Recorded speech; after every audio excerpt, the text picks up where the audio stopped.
Welcome to Lived In, the interior design podcast for ordinary people living in ordinary homes. It's season 4, and this season we're learning how to think differently about our homes. In our final episode of the season, we're talking about how to prioritize where we invest money in our homes. Let's get into it. Welcome to the final episode of season 4. I actually had a different plan for this episode initially, and it may be something that we touch on at a later point, so I'm not going to tease it here. But I was thinking about my own home, and we recently had someone come out to price a few projects at our house, and I realized that something that we haven't talked about is the way we are looking at our homes at any given moment, and how this impacts our spending choices when it comes to the way we're looking at our home. I think a lot of people will say, I have XYZ amount of money to spend on my house, where should I spend it?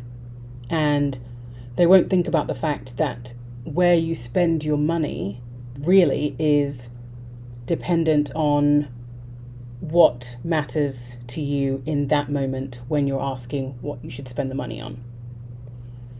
I think in some ways we actually touched a bit on this in the last episode about living in a crappy old house. And the link for that is in the show notes. And I say that because one of the things that I mentioned was that if you live in a crappy old house, and the reason your house is crappy as an old house is because of, deferred maintenance, it wasn't well taken care of, there are structural issues, etc., that kind of thing. When that is the case, then really where your money goes, any available funds that you have, should be going to the structural integrity of the home. Keeping it safe, keeping it stable, making sure that at the end of the day it's a place that you can live in without worry for the most part. Now, some of us live in crappy old houses, some of us live in old houses, some of us live in new houses, some of us are just about to move into a new house and are asking this question, and some of us have just moved into a new house and are asking this question. So we're all asking, where does my money go? Where should I prioritize my spending? And maybe there are even some of us who are thinking, okay, in the next 5 years, I'm probably going to move. Where should I invest that money? Or even in the next 10 to 20 years, I'm really hoping that this is it, and this is my last house. So what matters the most, and where do I put my money? So that is where we are going to go today. And of course, this wouldn't be the Lived In podcast if I didn't start answering a question by asking another question. So the question we're asking is, what matters most? Where should I put my money in my house? How do I prioritize my spending? So let's begin with asking a few questions before we answer those. And here are they. And here they are. What stage of life are you in? How long do you plan to be in the house, or do you think you'll move?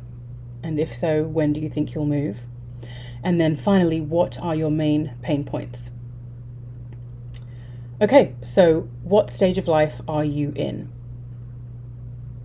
No kids, trying to build equity, parent with young kids, parent with older kids, empty nester, in retirement.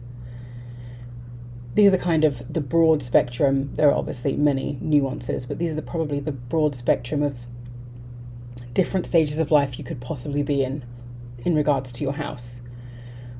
If I think back to life before kids, it was all about forging my own style with each piece that I needed. I was in a rental. I hadn't bought. Some of you may have, and that's fine. But because I was in a rental, a lot of my investments were about rectifying issues in the house that I couldn't address in a more long-term way. So if this is you, and even if you do have kids, my advice is to not lose sight of your own long-term goals. So even as you're prioritizing rectifying issues in the house that you can't fix in the long term, prioritize spending on quality that you can bring with you.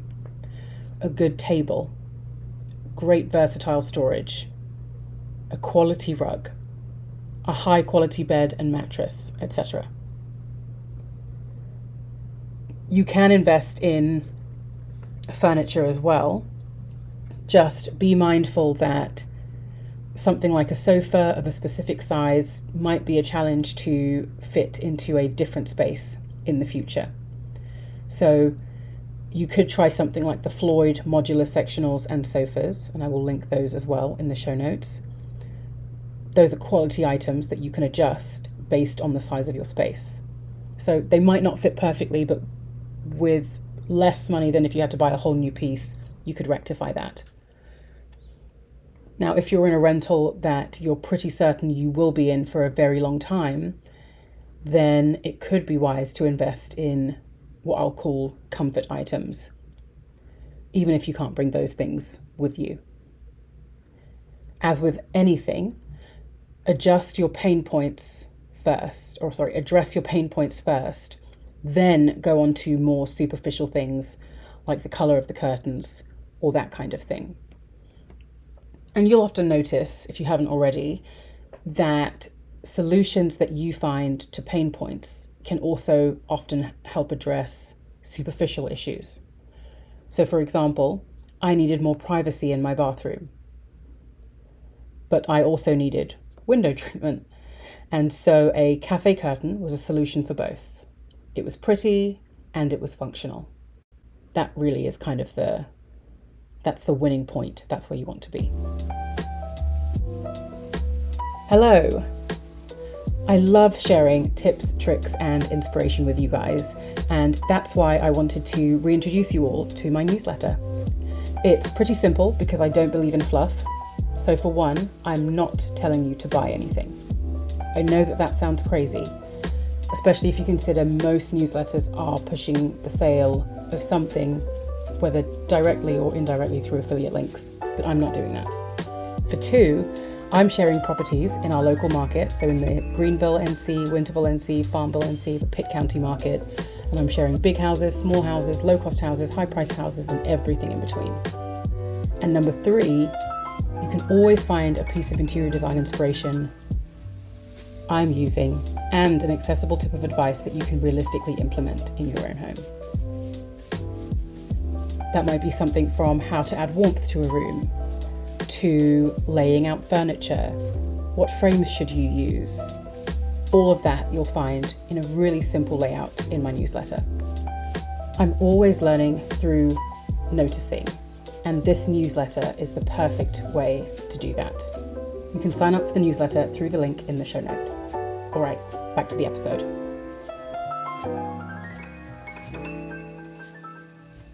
All right, so let's say that you're in your own home. You own it. Nobody is telling you what to do. There are walls you can tear down. There are floors you can rip up. Where do you invest first or most? Before you can answer that question, you have to go back to stage of life, specifically in connection with the home. So you have to decide roughly how long you think you'll be in that home. You're also going to have to think about what the current condition of the home is. So what needs to be fixed. So if you are planning on selling soon, so let's say in the next 3 to 5 years, here is what to think about. What is the condition of the key spaces? So the kitchen and the bathrooms. Are they updated? Are they obviously dated? Are there pain points that are issues for you and would be obvious pain points for a potential buyer? That's something to think about. The other thing to think about is beyond those key spaces, so beyond the kitchen and the bathrooms, and really this is where you go once you've addressed those first two.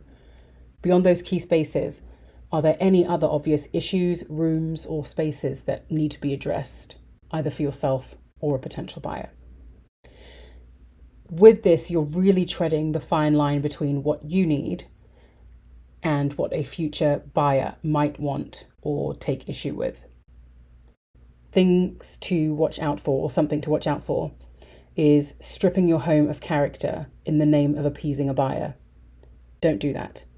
Don't paint everything white because people like neutral. Don't do that. People do like neutral, but people also like colour. It just has to be done well. Also, avoid making extreme changes to the home, like a floor plan change, that would be very alienating for any other buyer. So for example, even if it would really suit you to make a dining room bathroom combination, don't do it. Because most buyers are not going to like that, and that's a structural change that's going to be much harder to undo. So that's if you're thinking of selling in the next 3 to 5 years. What about if you are planning on selling sooner, like less than 12 months? Then I would advise that you prioritize tidying and the things that will have the biggest impact. So we're not talking about replacing countertops or changing all the knobs on all of the doors throughout the house. We're talking about things like pressurized washing of the house, cleaning up the landscaping and any damaged pavers, fixing broken windows, touching up paint, filling holes in walls, replacing dated light fixtures, addressing window treatments that maybe are damaged or ripped. And these actually sell with your house in North Carolina. So if you actually want to keep them, you should just replace them with something that you don't care about. Now, if you have a ton of money but you're planning on selling, personally, I would not advise addressing high ticket items. So I would not advise replacing all your floors or replacing all your countertops. However, if you have the money set aside and you're looking at your kitchen and thinking it's so dated, if we just change the countertop, it will look better, it will look more updated, you can go for it. You just have to think you're so close to selling, you may not recoup that money. Okay. And then what if you are planning on staying put for a long time, but are limited in terms of how much you can spend in one go? And I think most of us are in that selling in 3 to 5 time frame, or this one, where you're planning on staying put for a long time, but you're limited in terms of how much you can spend at once. This is where I take you back again to my favorite word, the pain points. You have to start again with the pain points, but you also have to be strategic.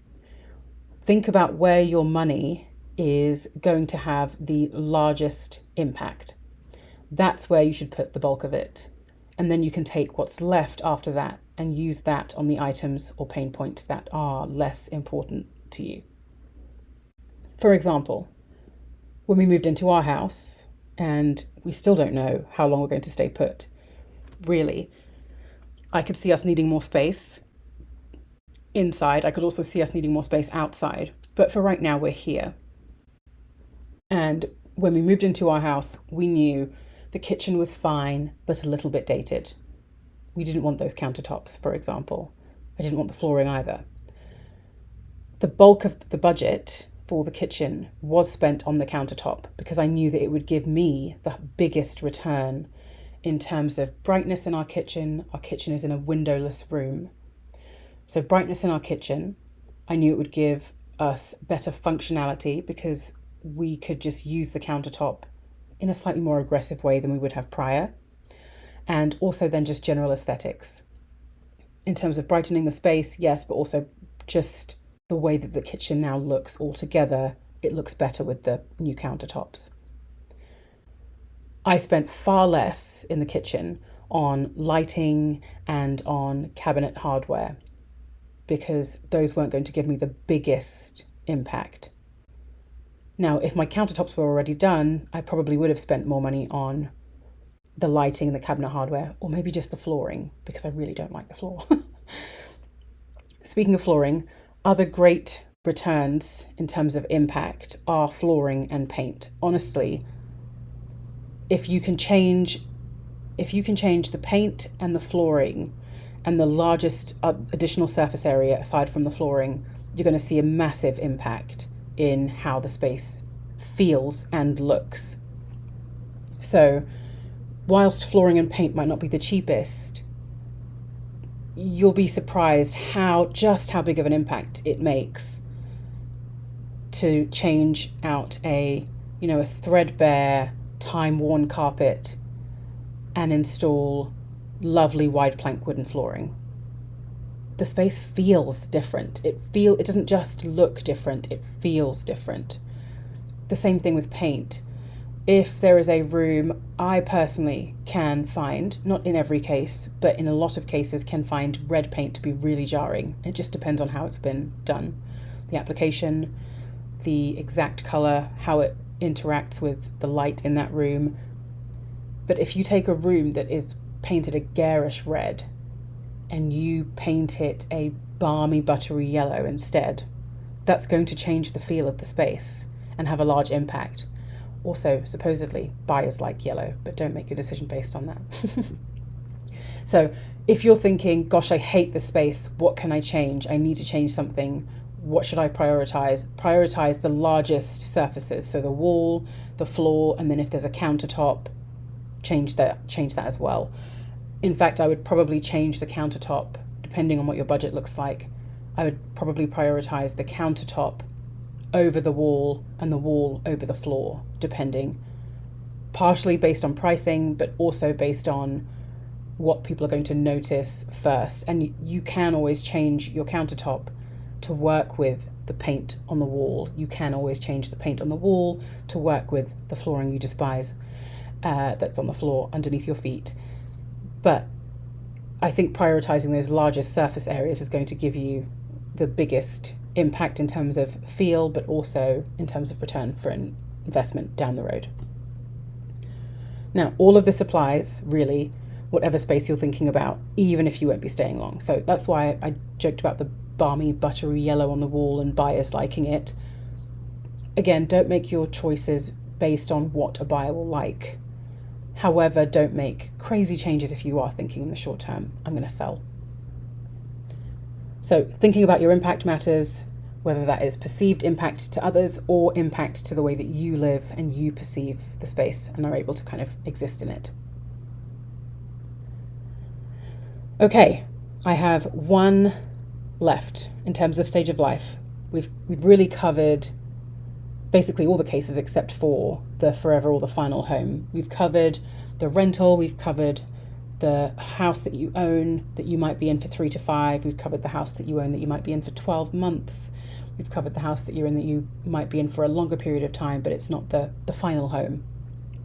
So I think if you realize, or it's dawning on you, that you're going to be staying in a home basically forever, and you have no plans to move, even later in life, then your priorities might need to move out of the realm of pain points.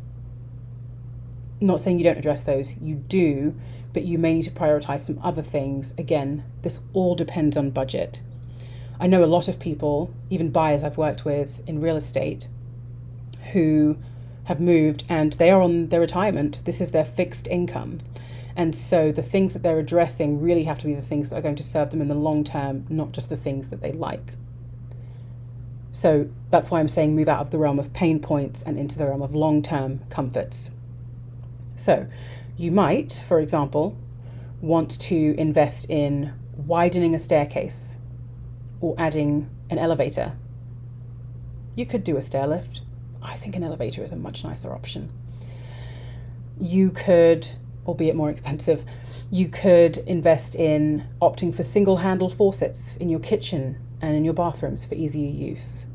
Something where you just lift one thing or shift it to the side versus needing 2 hands to adjust the temperature and that kind of thing.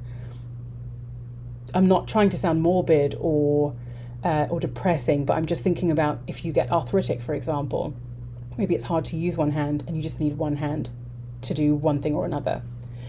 A lot of people will put grab bars in different places. I like these and I don't like them. I think if you're going to put one in, you should try and find one that makes the most sense with the design that you have. I understand that if your house is your final resting place, you're not really concerned with how it sells. However, that might be something that's off-putting for people. So it's just something to think about. Alternatively, even if it is your final resting place, you might think, I actually like how things look, which is probably you if you're listening to this podcast. And so therefore you don't want just the off-the-rack grab bar. You want something that feels like it really ties in with the rest of your space. So that's another one. Another potential investment could be creating a first floor primary suite or a second one for the potential of single level living. Or if you already have a bedroom downstairs but there's no bathroom downstairs, it could be putting a bathroom in downstairs. Something like that, so that down the road you don't have to worry about going up the stairs if you live in a 2-level home. You could also choose to level out flooring where there was previously a step down. That's something that feels like less of an issue when you're a younger person, and the older you get feels like a bigger issue. And then finally, you might want to think about adding comforting materials. So I'm thinking about things like carpet, or even just better carpet padding, so that when you're walking, it's less challenging, less jarring on your joints. Those are some suggestions. So that's it. Just as a quick recap, think about where you are in life. Think about where you are in terms of length of time in the home. Think about pain points, and think about impact. I would love to hear what you're trying to figure out how to prioritize in your own home, whether that be within a space or across the whole house. If you've got the big things figured out, but you want some help ironing out the details, please reach out. I would love to help you maximize your budget and see what your home can really do for you. You can reach me at hello@hembyhome.com. You can also find me on simply.com, that's simply.com, where we can chat about specific rooms you're working on and address some of your design dilemmas. That link is in the show notes. That's it, guys. We are done with season 4, believe it or not. And I hope that you have found it helpful. If there are any episodes that you missed, they are all linked below in the show notes. And don't worry, I know season 4 is all done, but I've got a little mini series for you this summer. So that will kick off on July 9th. So stay tuned. I'll see you then.